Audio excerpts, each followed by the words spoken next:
लड़कियों को पढ़ाने का जो मामला है वो धीरे धीरे जागरूकता, बताइए कितनी मुश्किल से पढ़ने। और आप क्या करते हो भैया, क्या सब्जेक्ट है आपका? Nation history. ये का एग्जाम देने आए? हाँ। रोजगार के बारे में, युवाओं के बारे में नीतीश कुमार के वजह किसको क्या तुम्हारा मानना है कि ये जो नेता है किसी भी पार्टी के, ये युवाओं को सिर्फ वोट बैंक समझते हैं कि इनकी नौकरी शिक्षा के लिए भी काम जितना होना चाहिए वो हो रहा है? इसके आप दो पहलू हैं इसी एक सिक्के के। आप देखें तो कुछ बहुत सारे ऐसे नेता हुए हैं जब स्टूडेंट मूवमेंट से जोड़े 1975 के से आप देख रहे हैं तो उसमें जितने भी नेता कुछ पुराने विचारधारा के वो अभी भी राजनीति को वोट बैंक समझ रहे हैं उसमें कुछ, और कुछ जो है रोजगार के प्रति सही में जागरूक हैं कि हमारे बिहार के जो युवा हैं उनको रोजगार मिले। और जैसे कि अभी आप नीतीश कुमार के बारे में बोलेंगे तो नीतीश कुमार को आप विपक्ष में हम लोग भरे विरोध जितना भी करें, पर बिहार में जो आज के टाइम में काम किया गया सभी उन्हीं के द्वारा किया गया कार्य है। तो युवा सोच रहे हैं, और आज के जैसे हमारे बहुत सारे ऐसे नेता आ रहे हैं, युवा नेता जो आ रहे हैं बिहार में, जैसे अभी राहुल गांधी का पलायन रोको यात्रा मतलब रोजगार दो, तो इस सारे नेता कहीं ना कहीं बिहार के बारे में सोच रहे हैं, क्योंकि बिहार में बेरोजगारी दर धीरे धीरे बहुत बढ़ती जा रही है। और यहाँ शिक्षा दर वहाँ 54-55% है, जहाँ जो 54% शिक्षा दर रही है तो वहाँ क्या मतलब आप रोजगार को उम्मीद करते हैं हम लोग पढ़ाई के दृष्टिकोण से। एंड सेकेंड चीज़ ये है कि यहाँ पढ़ाई का जो एक लेवल है वो लेवल पे हम लोग केवल सरकारी कंपटीशन का मतलब जो तैयारी कर रहे हैं उसके अदर हम लोग कुछ सोच ही नहीं रहे हैं। रोजगार के लिए आपको उद्योग देना होगा, यहाँ पे बहुत सारी ऐसी चीज़ें हैं जिसके बारे में हमको सोचना होगा, सरकार को भी करनी होगी। लेकिन इसमें दोनों पक्ष की गलती, हम युवाओं की साइड से भी गलती हो रही है और सरकार की तरफ से भी गलती हो रही है। ऐसा मेरा मानना है कि युवाओं को सब सरकारी नौकरी को छोड़ के जो भी है तो खुद के रोजगार पर भी ध्यान देना चाहिए। युवा सोचते हैं कि मतलब सरकारी नौकरी एक शादी का साधन बन गया है, आपको शादी का साधन मतलब नौकरी होगा तो ही शादी होगा। तो इस तरह से आज शादी होगा कि ज्यादा बढ़िया होगा, मतलब शादी तो ऐसे भी हो जाता है। हाँ। बट लड़का लोग सोचता है कि नहीं और अच्छे से शादी होगा, अच्छी लड़की मिलेगी तो ये अच्छा दहेज मिलेगा, अच्छा दहेज मिलेगा। ये दृष्टिकोण जब बदलेगा तभी हम लोग बिहार आगे बढ़ेगा। अब लड़कियां अगर वो देखो तीनों हंस रही है, अब वो देखो तीनों खुद ही नौकरी, खैर वो उनको तो लड़कियां कुछ न कुछ कर ही लेगी, कुछ नहीं करेगी तो शादी ब्याह हो ही जाएगा, क्या दिक्कत है। लेकिन दिक्कत तो हम लोग को है ना कि हम लोग इससे पागल हो क्या, आजकल लड़कों की शादी मुश्किल है। हम भी तो वही बोल रहे हैं सर, लड़कों की शादी बहुत मुश्किल है। तो क्या हो रहा है, हमारे हम लोग के बड़े भैया उनका शादी 30-35 साल में हो रहा है, फिर उनको ना दहेज मिल रहा है ना अच्छी लड़की मिल रही है, लेकिन उनकी शादी कर रहे हैं जैसे तैसे, वो चीजें हो रही, नौकरी नहीं पा रहे हैं। तुम्हारे भैया का नहीं मतलब हमारे जो और भी सीनियर भैया सब इनको हम लोग देखते हैं बचपन से। तुम इसीलिए सरकारी नौकरी चाह रहे हो क्या? नहीं, हम सरकारी नौकरी बिल्कुल नहीं चाहते हैं, हम उसका तैयारी भी करना नहीं चाहते हैं, क्योंकि हमें लगता है कि हुआ तो ठीक है, नहीं तो वेस्ट ऑफ टाइम है आपका।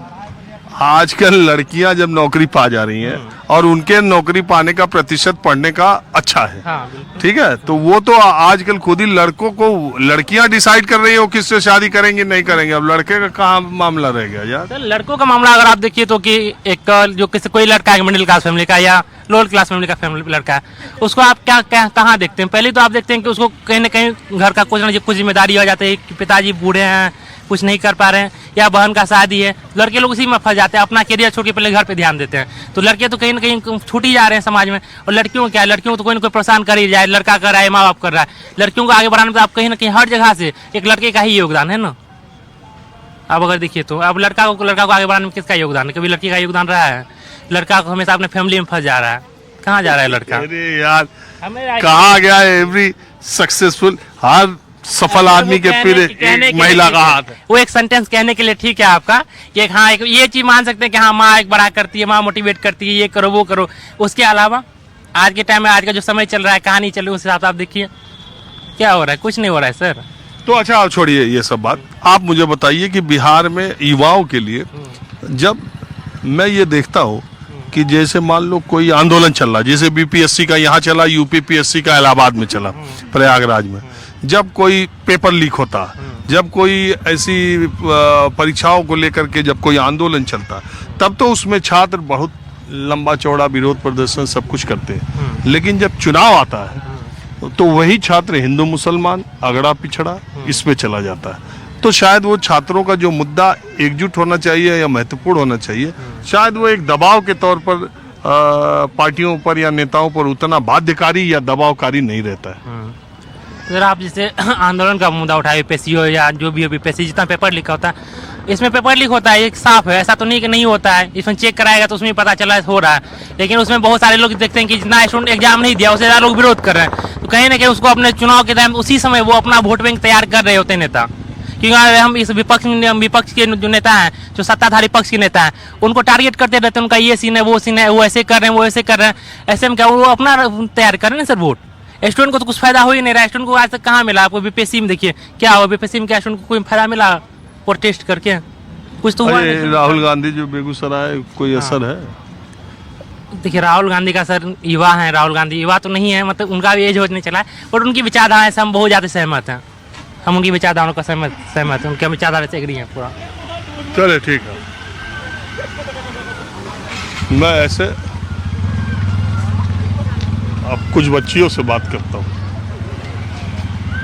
बोलो क्या एग्जाम देने आई हो? अरे भागो नहीं आए नहीं। हाँ हम नहीं आए हैं।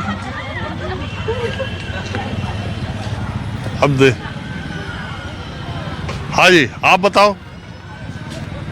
ऐसे चलते फिरते लोगों से बात करने में मुझे ज़्यादा आनंद आता है। क्या कोर्स कर रहे हो तुम ये बताओ? BA part 3 subject history. अरे यार अच्छा एक बात बताओ, हिस्ट्री में जो चीज़ें हैं अभी देखो औरंगजेब, राणा सांगा, ये सब को लेके विवाद होने लगा, इसको तुम कितना सही मानते हो एक युवा के तौर पर? वो तो एक मतलब इतिहास की घटना है, हम लोग थोड़ी मानते हैं। जो पढ़े लिखे हैं वही मानते हैं, आँख से तो देखे नहीं। और की तो ये बिहार के युवाओं के बारे में आपकी क्या राय है? और ये राहुल गांधी जो आए हैं, ये युवाओं का मुद्दा जो छेड़ रहे हैं, पलायन रोको नौकरी दो, ये कितना जमीन पर इसका असर है चुनाव में, या ऐसे इसका कोई असर है? अब इसमें क्या बताएं। आपको क्या लगता है? बोलते हैं लेकिन आप करेंगे तब ना, उन लोग खाली बोलना है सरकार को, और करेंगे वही लोग आप। लेकिन नीतीश, अच्छा तुम्हारी उम्र कितनी है? 21 साल। जब से होश संभाले हो तब से नीतीश कुमार को ही आप चीफ मिनिस्टर बिहार में देख रहे हो, तो आपको क्या लगता है उनका काम क्या अच्छा है क्या बुरा है? उनका काम तो जो होता है अच्छा, तो नहीं खराब हो रहा है। किस चीज़ में अच्छा है किस चीज़ में खराब है? रोजगार के बारे में, रोजगार इसमें अच्छा है, इसमें खराब है। अच्छा अच्छा वही सड़क परिवहन भी सब अच्छा है। आप बताओ भाई। जी नीतीश कुमार जी रोजगार के ऊपर काम करे, और इसमें जो ये जो कॉलेज है, कॉलेज में भी ये देख लीजिए कचरा पड़ा हुआ है। इसमें कर्मचारियों को, यहाँ के जो व्यवस्थापक हैं उन्हें होना चाहिए जो कि इसकी साफ़ सफाई करवाने के लिए ये लोग करवाए ना कॉलेज को कॉलेज तरीके से। साफ सफाई यार, हम यहाँ शिक्षा रोजगार का बात कर रहे हैं, मुद्दा की बात कर रहे हैं। शिक्षा में भी इनको बहुत सारे इसमें सुधार की ज़रूरत है, और रोजगार भी